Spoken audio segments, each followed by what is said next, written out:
12번째 시간으로 참된 방주로 들어가자라는 주제로 말씀 나누기를 원합니다. 그럼 마야의 예언이라고 알면 마야의 예언? 마야 문명 들어보셨죠? 그 마야의 예언이라는 것이 있는데 마야인들은 고도로 발달된 문명을 소유하고 있었다라고 해요. 그런데 이러한 마야 제국이 어느 날 불가사의하게 한순간에 멸망했다라고 하거든요. 근데 그들이 만들었다고 하는 달력이 있는데 그 달력이 2012년 12월 21일까지밖에 없더라라는 거거든요. 그리고 고대 문서에는 직접적인 연도가 나와 있진 않지만 종말의 날이 되면 홍수와 폭우, 파멸이 찾아온다고 예언되어 있다고 합니다. 그래서 이런 것들을 가지고 사람들이 어떻게 이야기했냐면 2012년에 종말이 올 것이다라고 이야기를 막 했었거든요. 그리고 실제로 이걸 가지고 영화가 제작이 됐는데 2012라는 영화가 제작이 되었습니다.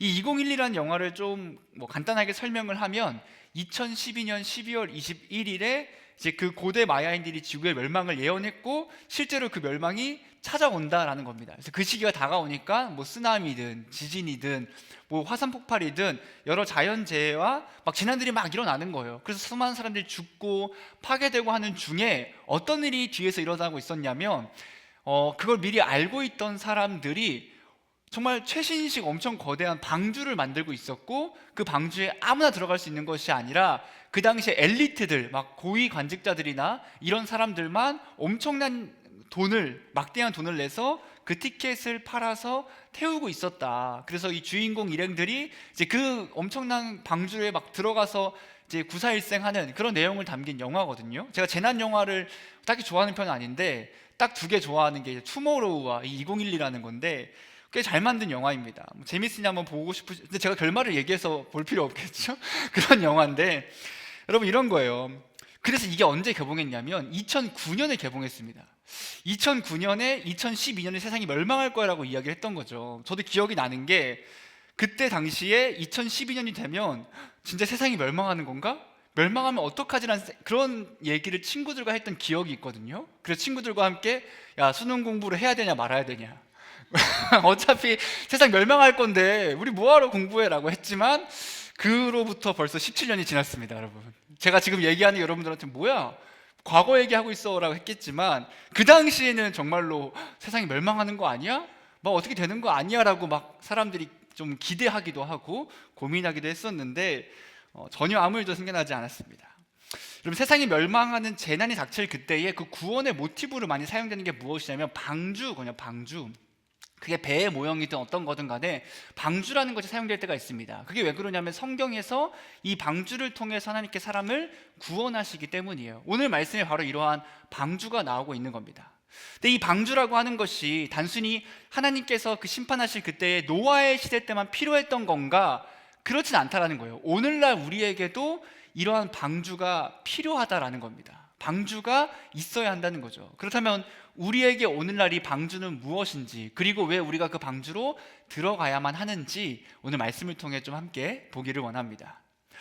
우리가 노아의 이야기를 되짚어 보면 하나님께서 이 온 땅이 부패하여서 타락하여서 이제는 이 세상을 멸망시키겠다, 다 쓸어버리겠다라고 말씀을 하시고 노아에게 방주를 만들라고 명령하셨죠. 근데 그 명령을 듣고 노아가 어떻게 하냐면 하기 싫습니다, 안 하겠습니다, 못 하겠습니다라고 한 것이 아니라 그 말을 듣고 어떠한 토도 달지 않고 그대로 준행하였다라고 이야기했습니다. 그래서 노아는 하나님의 말씀 그대로 방주를 오랜 시간 동안 만들었고 오늘 말씀에서 어떻게 보면 드디어 그 때가 온 거죠. 이제 홍수가 임할 때가 찾아오게 된 겁니다.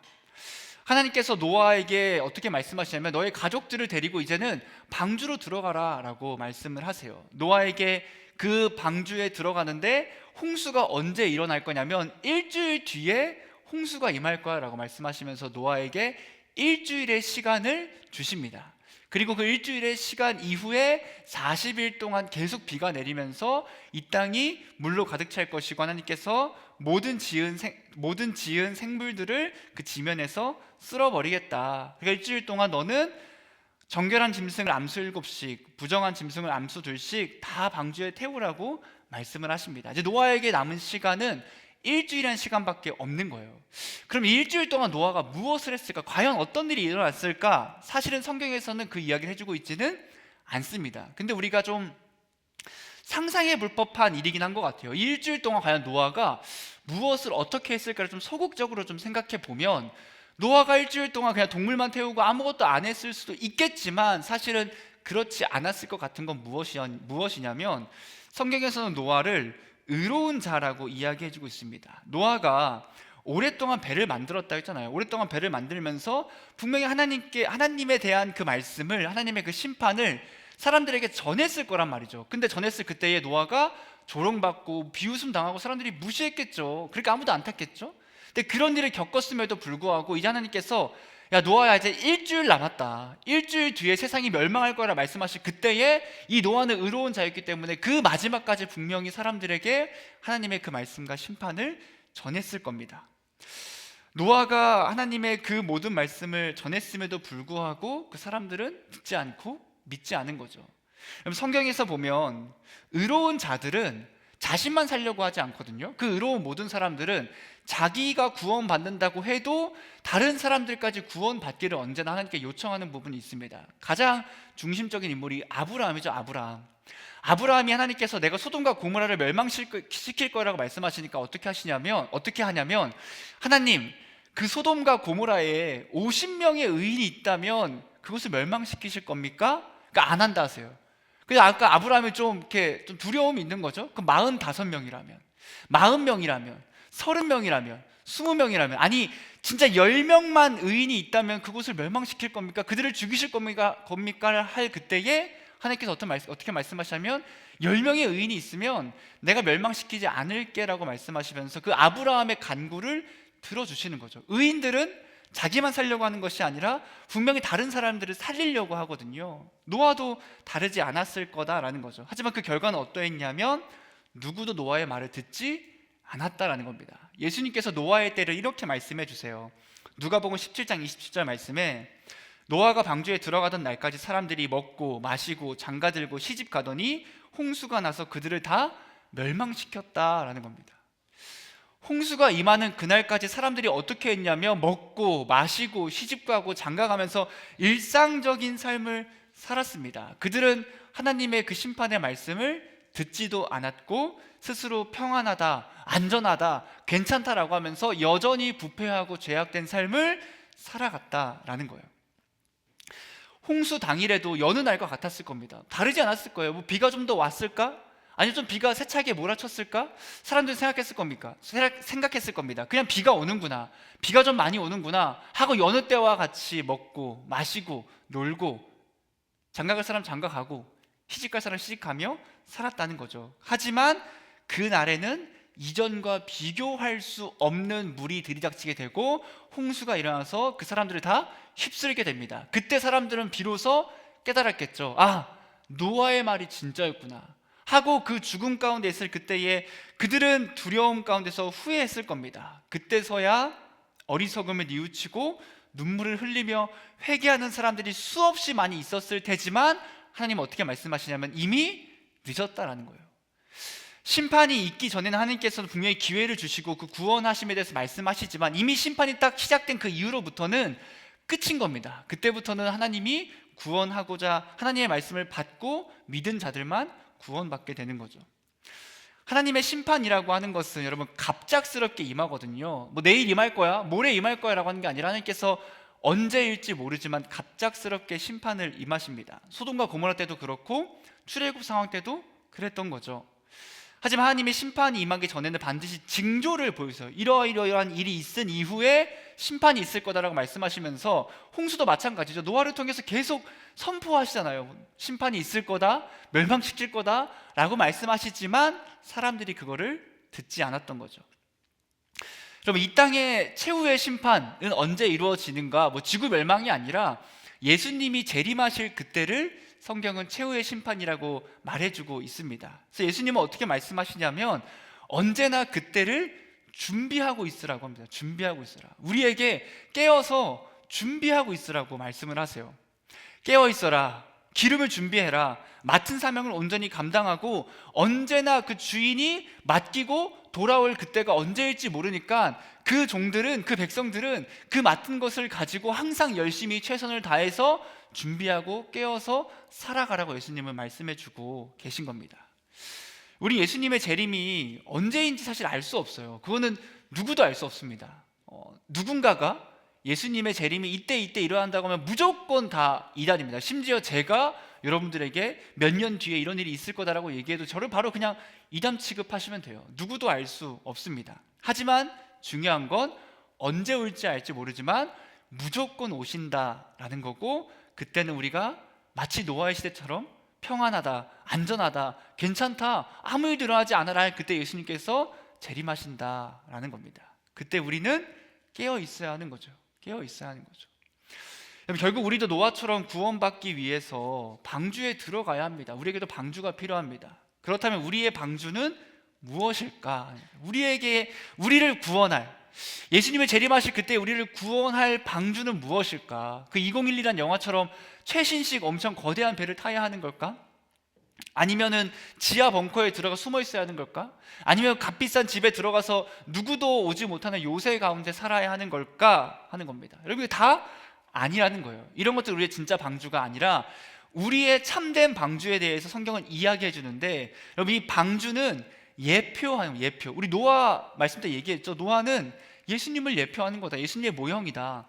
방주도 마찬가지거든요. 방주도 예수님을 예표하는 예수님의 모형입니다. 우리의 참된 방주는 무엇이냐면 예수 그리스도가 우리의 참된 방주예요. 노아가 하나님의 지시를 따라 그 만든 방주는 성경 전체에서 예수님 안에서 신자가 구원받는다고 하는 것을 가장 명확하고도 포괄적으로 알려주는 그 모형 가운데 하나입니다. 방주에 들어가면 살잖아요. 그 노아와 가족들이 동일하게 우리가 예수님께로 들어가면, 예수님께로 나아가면 구원받을 수 있음을 보여주는 것이 이 방주인 겁니다. 우리는 참된 방주이신 예수님께로 들어가야 해요. 그분과 함께 해야 되는데, 그렇다면 중요한 거는 왜 꼭 예수님과 함께 해야 하는가? 세 가지로 좀 보기를 원하는데, 첫 번째로는 예수님이, 하나님이 계획하신 유일한 구원의 길이기 때문에 그렇습니다. 예수님이, 하나님이 계획하신 유일한 길이에요. 유일한 길. 방주와 관련하여 첫 번째로 주목해야 하는 것은 무엇이냐면, 방주라고 하는 것은 하나님이 준비하신 것이라는 거예요. 이게 이제 창세기 6장 13절 14절에 나타나거든요. 우리 한번 같이 읽어보겠습니다. 하나님이 노아에게 이르시되 모든 혈육 있는 자의 너는 고페르나무로 너를 위하여 방주를 만들되. 성경은 어떻게 말해주고 있냐면, 홍수가 임하기 전에 이미 하나님께서 그 방주를 만드실 계획을 다 준비하셨다라고 이야기합니다. 그러니까 비가 세차게 들이차고 있어요. 비가 좀 내릴 그때에 하나님께서 야, 비가 내리고 있으니까 방주를 좀 만들어 볼래라고 한 것이 아니라, 비 한 방울 내리지 않고 있었는데, 아무 일도 일어나지 않고 있었는데 하나님께서 미리 노아에게 야, 노아야, 방주를 만들라라고 말씀하셨다는 거예요. 그러니까 하나님이 미리 그 홍수가 일어나기 전부터 그 방주는 계획하신 겁니다. 성경에서 노아를 의로운 자라고 칭해주고 있죠. 노아가 왜 의로운 자라고 칭하고 있냐면, 그가 착해서가 아니라 아무 일도 일어나고 있지 않는데, 비 한 방울 내리지 않고 어떠한 징조도 없었는데 하나님의 그 말씀을 믿음으로 말미암아 준행하였기 때문에 그를 의로운 자라고 칭하고 있는 거거든요. 그럼 마찬가지입니다. 하나님께서 예수님을 이 세상에 보내셨잖아요. 이 세상에 오셨잖아요. 그 이유는 죄가 온 뒤에 보니까, 야, 죄가 좀 너무 많아서 세상을 좀 너무 힘들어 보이는데, 어려워 보이는데, 이거 좀 구원해야겠는데 라고 나중에 죄가 들어온 뒤에 세계가 멸망하는 것을 보면서 말씀하신 것이 아니라, 이미 창세 전부터, 영원 전부터 예수님을 보내실 것을 계획하셨다라고 성경은 이야기해주고 있습니다. 아담과 하와가 죄를 지은 이후에 예수님이 오실 걸 마련하는 것이 아니라, 그들이 죄를 짓기 전부터 하나님은 예수님을 이 땅에 보내실 것을 계획하신 거예요. 디모데후서 1장 9절 10절 말씀 우리 한번 같이 읽어보겠습니다.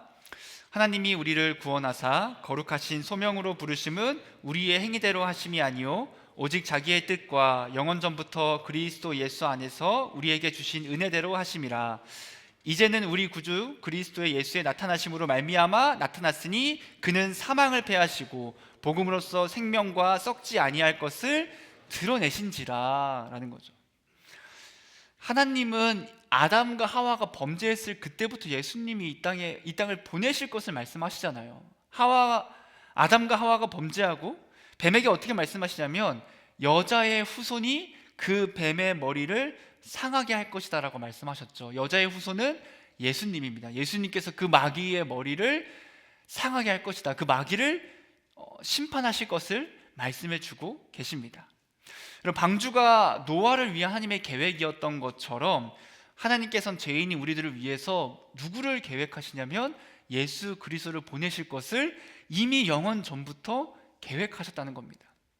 그리고 무엇보다 하나님은 계획만 하시고 끝나는 것이 아니라 그 계획을 계시해 주세요. 그 계획을 알려주시고 보여주시거든요. 여러분, 하나님은 노아에게 자신의 그 방주에 대한 계획을 알리시고 계시하시고 어떻게 하냐면 다가올 심판으로부터 피할 수 있는 피난처를 만들 것을 명령하십니다. 방주라고 하는 것은 노아가 직접 고안한 게 아닌 거예요.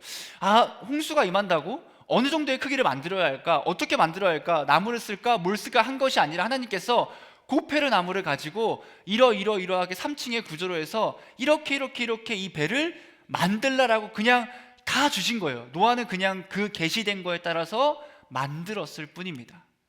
여러분, 하나님은 그 모든 계획을 가지시고 그 계획 우리에게 계시해 주세요. 알려주세요. 그리고 우리에게 그 계시해 주신 것이 무엇이냐면 예수 그리스도를 믿으라. 예수님을 믿으면 구원받는다라고 우리에게 알려주고 계십니다. 하나님이 계시하지 않으면, 그분이 알려주지 않으면 우리가 아무리 알려고 해도 알 수 없다는 거예요. 지금 여러분들이 하나님의 말씀을 알고 예수님이 구원자이심을 알 수 있는 것은 하나님이 그 말씀을 우리에게 전해주셨기 때문에, 계시해 주셨기 때문에 가능한 겁니다. 우리가 왜 예수님께 들어가야 하는가? 왜 예수님 믿고 예수님과 동행해야 하는가? 그 예수님이 하나님의 그 계획의 실체이시기 때문이에요. 실체. 그 계획 그 자체이시기 때문에 우리 예수님께 들어가야 하고 그분과 동행해야 합니다. 우리의 가장 뛰어난 지혜도 하나님의 어리석음과 비할 바가 없다라고 성경은 이야기해 주거든요. 고린도전서 1장 25절 말씀에 이렇게 이야기합니다. 하나님의 어리석음이 사람보다 지혜롭고 하나님의 약하심이 사람보다 강하니라.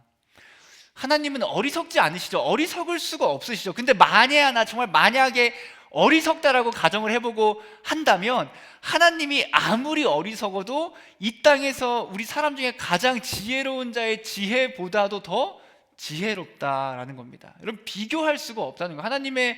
하나님이 진짜 아무리 어리석다고 해도 우리와 비교할 수 없을 만큼 지혜롭다라고 성경은 이야기해 줍니다. 우리가 이 땅에서 구원받기 위해서, 행복하게 살기 위해서 나름대로 여러분들 다 계획이 있잖아요. 나는 어떻게 살아가야겠다. 이번에 대학을 들어가고 내가 대학에서 어떻게 공부해야 되고 어떤 학점을 따고 뭐 인턴도 하고 토익 공부도 하고 이렇게 자격증을 따서 더 스펙을 쌓은 다음에 그 이후에 어디 기업에 취업해야 되겠다. 어디로 나아가야겠다. 그리고 그 취업한 이후에 뭐 한 몇 년 정도의 커리어를 쌓아서 더 좋은 회사로 옮기고 더 많은 연봉을 받고 뭐 몇 년 동안 일을 하면 집을 살 수 있고 막 이런 계획들, 내가 어떻게 행복하게 살 수 있을까? 내가 어떻게 온전히 살아갈 수 있을까를 계획하며 살아가는 거죠. 뭐 이거 말고도 그냥 어떻게 운동해서 살을 뺄까, 어떻게 무엇을 먹을까, 하루에 몇 시간 러닝을 할까, 어떻게 책을 읽을까, 어떻게 갓생을 살까 하면서 우리는 계속 계획을 해요. 그 계획의 이유는 내가 더 좋은 삶을 살기 위해서, 더 행복한 삶을 살기 위해서 수많은 계획을 하며 살아갑니다. 여러분, 계획은 전 좋다고 보거든요. 계획하며 그 계획을 실천하는 건 참 부지런하고 좋은 삶이지만 하나님의 계획이 배제된 나만의 계획은 결국은 절대로 우리를 구원할 수 없는 무의미한 것에 불과하다라는 겁니다. 그래서 우리를 구원하기 위한 하나님의 유일한 계획, 나는 나를 구원하기 위해서 수많은 계획을 가지고 살아가지만 하나님의 구원의 계획이 배제된 그 모든 계획은 구원의 의미가 없다는 겁니다. 우리의 삶에 진정한 평안과 진정한 행복을 줄 수 없다는 겁니다. 하나님의 구원의 계획은 무엇이냐면 오직 예수 그리스도를 믿음으로 말미암아 구원을 받는다. 그 예수만이 참된 평안과 참된 안정과 참된 행복과 참된 기쁨을 누리게 해주신다라고 말씀해 주십니다. 우리는 방주이신 예수님을 믿고 그분의 곁으로 가서 그분과 동행하는 삶을 살아가야 돼요. 왜냐하면 예수님만이 하나님이 계획하신 유일하고 참된 방주이시기 때문입니다. 두 번째로 우리가 예수님께 들어가야 하는 이유는 예수님께서 우리를 초청하고 계시기 때문이에요. 초청. 하나님께서 홍수가 임하기 전에 그 안전한 곳으로 노아와 그 가족들을 이제 다 오라고 하시죠. 초청하시죠.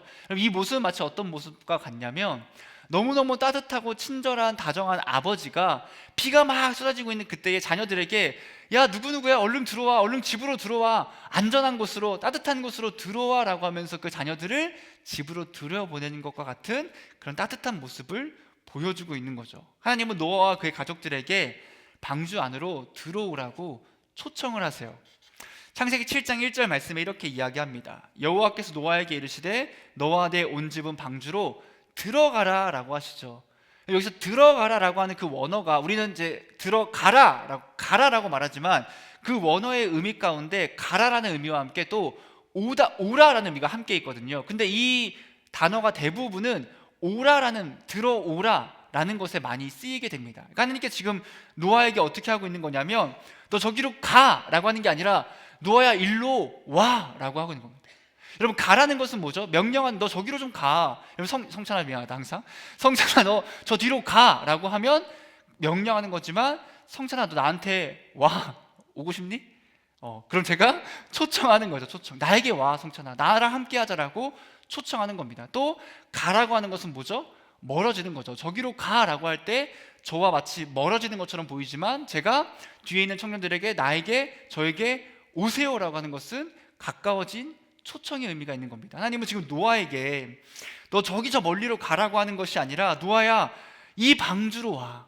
너를 구원해주고 너의 참된 안식처, 참된 피난처 되는 이 방주로 오라라고 초청해주고 계신 겁니다.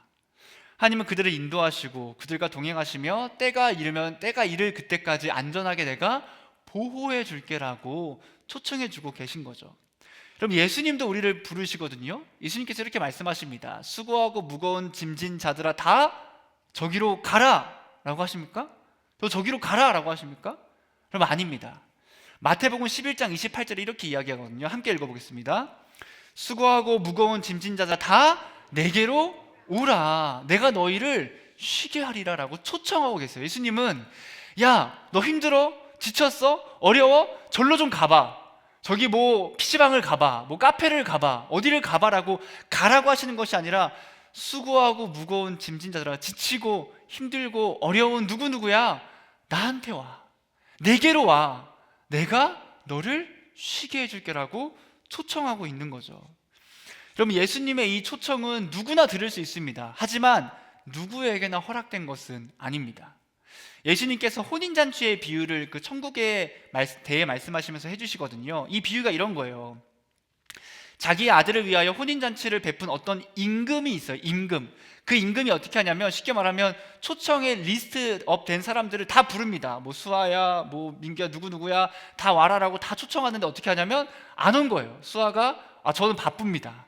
저 일해야 됩니다. 뭐 교민이가 저는 지금 학교 가야 됩니다. 뭐 성찬이가 저는 맛있는 걸 먹어야 합니다 라고 하면서 다 안 와요. 그래서 그 임금이 어떻게 하냐면 그래?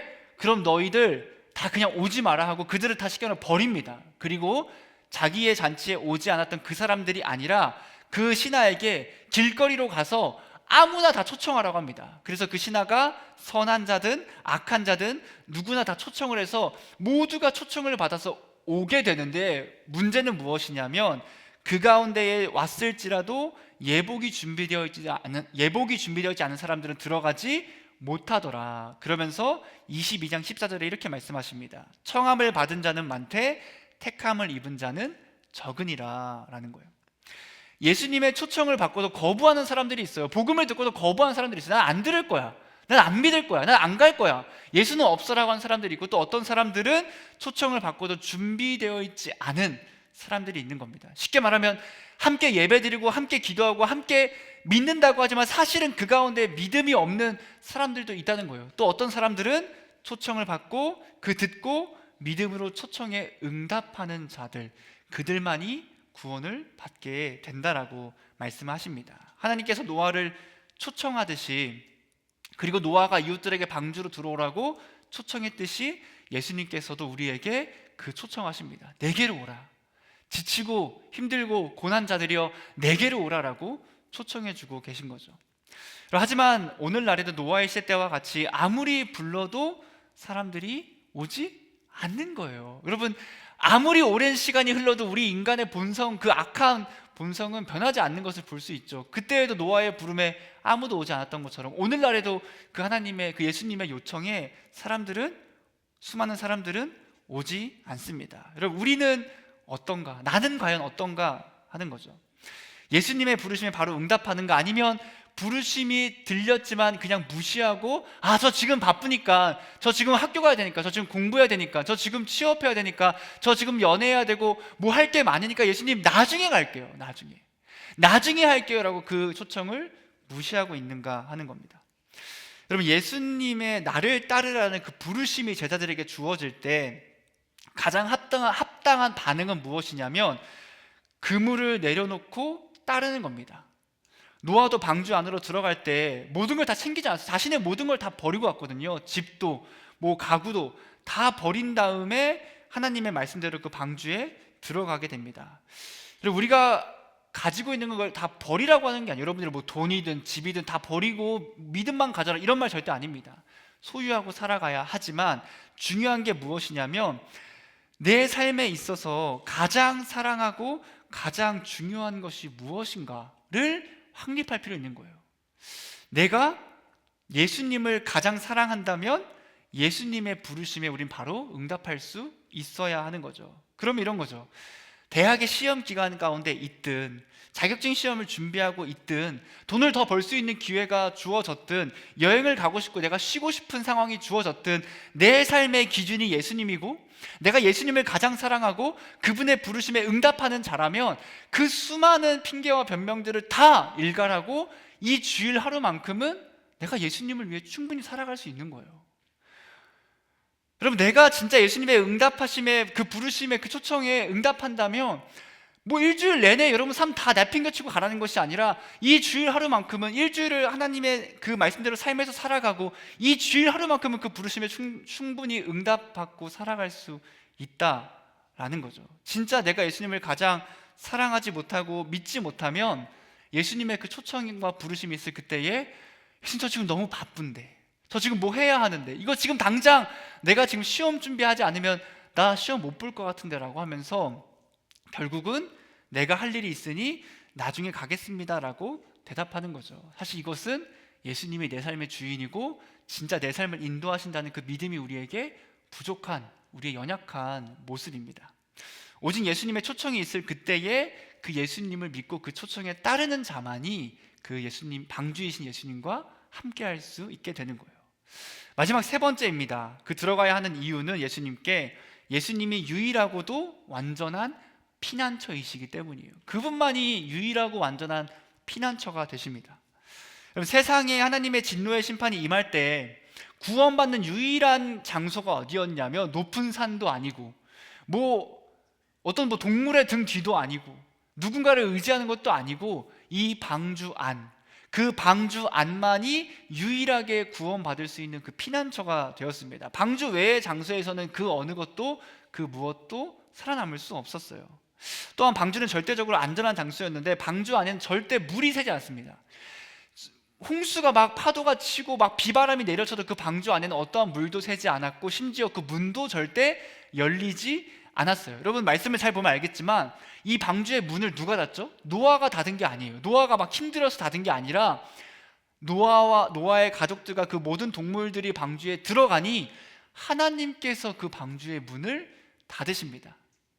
하나님이 아니면 그 방주의 문을 닫을 수 없고 노아가 열심히 해서 구원받은 게 아니라 하나님이 들여보내시고 하나님이 방주의 문을 닫으시고 하나님이 그들을 끝까지 지키시고 구원하시는 거예요. 어떤 강하고 악한 세력도 그 문을 아무리 부수려고 노력해도 아무리 해도 절대로 부서지지 않는 단단한 피난처와 요새가 방주였습니다.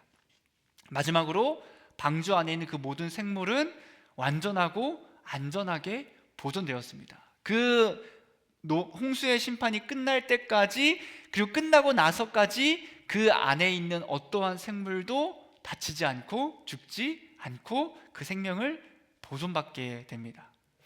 이와 같이 방주는 죄인인 우리를 구원하는 유일하고도 완전한 구원자 되시는 그 예수 그리스도를 예표하게 되는 거죠. 보여주게 되는 겁니다. 예수님만이 우리의 유일한 피난처시고 구원자세요. 사도행전 4장 12절 말씀 우리 한번 함께 읽어보겠습니다. 다른 이로서는 구원을 받을 수 없나니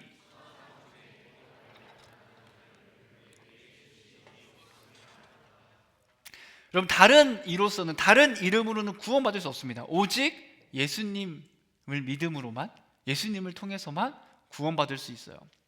예수님이 재림하시는 그 마지막 심판이 임할 그때에, 그리고 마지막 심판이 아니더라도 오늘날 우리가 이 세상을 살아갈 그때에 유일하고도 완전한 피난처는 오직 예수님밖에 없다는 겁니다. 예수님을 믿고 그분과 함께하는 것 외에는 그 누구도 그 영원한 생명을 누릴 수 없습니다. 예수님 안에 있을 때에만 우리는 영원한 생명을 얻고 완전히 보존받게 되는 거예요. 영원한 죽음으로부터 피할 수 있는 오직 한 가지의 길, 그 유일한 길은 무엇이냐면 계속 반복하지만 예수밖에 없다는 거예요. 예수밖에. 여러분, 수많은 사람들이 각자 자신의 방주를 가지고 살아갑니다. 내가 내 나름대로 방주를 만들어서 그 방주 안에 들어가서 구원받고자 해요. 모두가 자신을 구원해 줄 각자의 방주를 준비합니다. 누군가는 돈이 방주고, 누군가에게는 좋은 학벌이 방주고, 누군가에게는 좋은 직장이 방주가 되고, 누군가에게 나의 지혜가, 명예가, 권력과 힘이 나를 구원해 준다고 생각하고 그것을 믿으며 살아가게 돼요. 하지만 이러한 것들이 진짜 우리를 구원해 주고 우리를 행복해 주고 우리를 평안하게 해주는 방주가 될 수 있는가? 그렇지 않다는 겁니다. 여러분, 좋은 학교에 들어가고 이제 20살 신입생들 중에서 대학교 합격한 친구들도 있을 텐데 대학만 합격하면 정말 행복하고 안전할 것 같잖아요. 근데 여러분, 그 행복이 제가 장담합니다. 중간고사쯤 오면 끝날 겁니다. 이게 대학 생활이라고? 내가 이렇게 계속 밤을 새야 하는 건가? 고3이 끝났는데 왜 더 공부를 해야 되지라는 그 어려움이 찾아올 겁니다. 아무리 좋은 대학을 나와도 그 좋은 대학의 기쁨은 좀 얼마 가지 않아요. 또다시 더 좋은 것을 찾게 됩니다. 좋은 직장도 마찬가지죠. 처음에 직장에 들어가면 여러분 너무너무 좋아요. 우리 취업한 청년들 물어보세요. 진짜 행복해 하거든요. 너무 기쁘고 감사하는데 그것도 몇 개월 할까? 한 6개월 정도 잡을까요?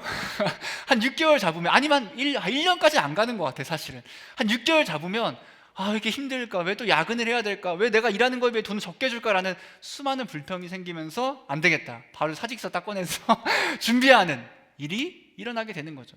좋은 직장도 우리에게 참된 구원을 주지 못하는 겁니다.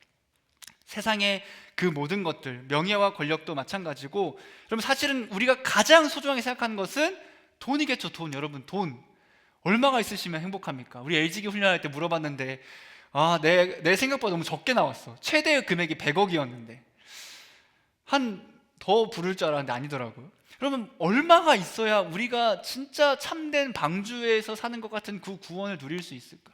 100억? 500억? 여러분, 최근에 연예인들 세금 이슈가 굉장히 있잖아요. 제가 그냥 이름을 여러분 다 아시겠지만 이름을 굳이 언급하지 않고 탈세에 대해서 한 200억 탈세 논란이 있는데, 사실 그거 놀랬던 게 뭐냐면 200억을 탈세한 것도 놀랐는데 사실 그 탈세가 200억은 한순간이고 그 다음에 사람 놀란 건 무엇이었냐면 200억을 세금으로 내기 위해서는 얼마를 벌어야 할까를 사람들이 계산해 본 거예요. 제가 찾아보니까 한 500억에서 1000억 사이를 벌면 200억 정도의 세금을 낼 수 있다고 합니다. 우리 청년들은 100억만 있어도 영원히 행복할 수 있을 거라 했는데 500에서 1000억을 벌고, 그 중에서 여러분 1000억 벌면 200억 못 내십니까? 못 내는구나. 사실은 200억 내기 쉽지 않죠. 근데 생각해보세요. 1000억을 벌었는데 오케이 800억, 이거 아니잖아요. 물이 반밖에 안 남았어가 아니라 반이나 남아내 있는 것처럼 200억을 내도 800억이 있는 거예요. 800억. 아니면 500억이면 300억이 남아 있는 거거든요. 네, 여러분, 그런 겁니다. 어떤 사람을 비난하고자 하는 것이 아니라 이거 한 사람의 탐욕이 아니라 사실 우리가 동일하죠. 나에게 1000억이 생기면, 여러분 아까 잠깐 멈칫했던 것처럼 200억 낼 수 있을까? 그게 뭐죠? 우리는 돈이 아무리 많아도 사실은 만족하지 못합니다. 그 우리의 탐욕이 있거든요. 돈도 결국 우리에게 구원을 주는 방주가 되지 못한다는 거예요. 여러분, 제가 항상 얘기하잖아요. 월급 200 받다가 정말 300만 원 받고 싶다고 300만 원을 받으면 영원히 만족하실 겁니까? 아니죠. 더 오르고 싶잖아요. 400으로, 500으로, 600으로, 1000으로 다 계속 만족 없이 우리는 더 많은 것을 추구하며 살아갑니다. 여러분, 참된 방주는 오직 예수님뿐이라는 거예요. 여러분, 이런 사람들이 있어요. 가진 것도 별로 없고 별로 이렇게 대단해 보이지도 않고 위대해 보이지도 않는 어떤 한 성도가 세상에서 수많은 것을 가진 사람보다 더 기쁘고 더 은혜와 사랑과 충만함 안에 살아가는 사람들을 보게 된단 말이에요. 그럼 그들에게 물어보는 거예요. 당신은 왜 아무것도 가지고 있지 않은데 그렇게 행복하게 살아갑니까? 충만하게 살아갑니까? 그럼 그들은 대답이 뭐죠? 나에겐 예수가 있다는 거예요. 예수님이 나를 구원해 주셨는데, 그분이 나를 인도하시고 보호하시고 내 삶을 살아가게 하시는데 내가 왜 걱정하고 두려워하고 좌절합니까? 라고 이야기하는 거죠. 여러분, 세상에 수많은 것들을 여러분들이 소유해 보세요. 그게 진짜 참된 평안과 안식을 줄 수 있는가? 하지만 예수님 한 분이 우리에게 진짜 참된 평안과 안식과 그 구원을 주신다라는 겁니다. 근데 하나 짚고 넘어가면, 그럼에도 불구하고 우리가 예수님 안에 있어도 우리의 죄성과 연약함이 있어서 그분 안에서도 불안함과 두려움과 염려가 분명히 찾아올 때가 있습니다. 우리가 그 염려를 더욱더 예수님 믿음 안에서 극복하며 나아가야 하지만 없을 수는 없어요. 여러분 생각해 보세요. 노아가 방주 안에 있을 그때에 노아가 계속 그냥 너무 평안하고 우리 마치 노이즈 캔슬링 되는 것처럼 아무 소음 없이 살았을까? 그래서 전 그렇지 않다고 봐요. 파도가 치고 태풍이 불고 막 비바람이 치고 배가 흔들렸을 겁니다.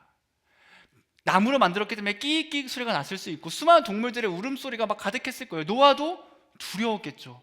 방주가 구원인 건 알지만 혹시 방주가 무너지지 않을까? 물이 새지 않을까? 구원받을 수 있을까? 언제쯤 비가 그칠까? 염려와 두려움과 걱정이 분명히 있었을 겁니다. 하지만 그럼에도 불구하고 그 방주가 그 노아를 구원하는